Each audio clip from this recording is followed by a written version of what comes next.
دل گفت که صاحبا مرا خار نکن، گر بیهنری مرا گناهکار نکن.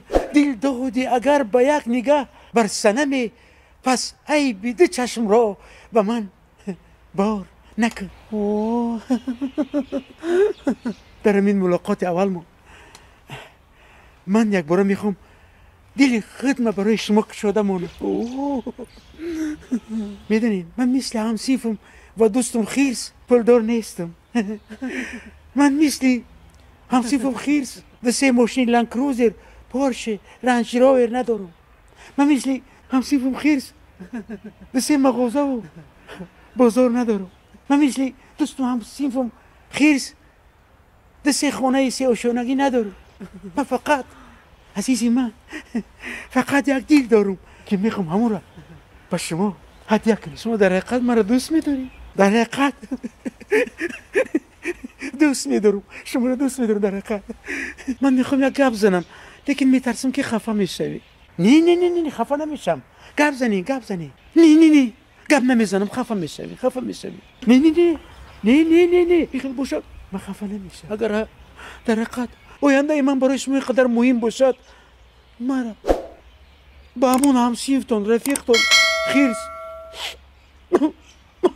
شناس کنین.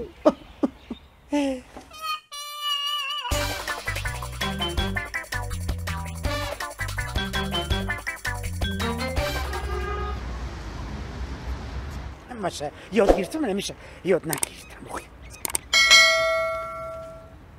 ممکنه لبای دودر یاردمکم کنی؟ یا SMS نویسم؟ نفهمیدم. اپا جان چی نویسم گفتید؟ سبشینی پیامک. مالش گپ زنید. ماله خوش تلفنتون گپ زنید. اپا جان چی نویسم؟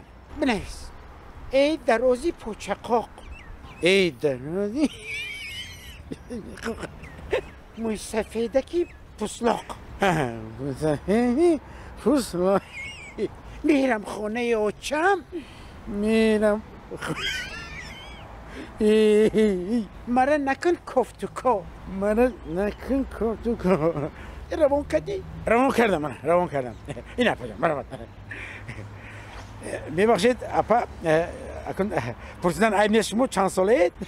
3 بیستکه 10 رفتگیم. از این میبارد که 70 ساله. خیر اپا اکن میبخشید کاری ما نیو در این سن سال اینقدر قهر و ناز اکن نمیزیبد.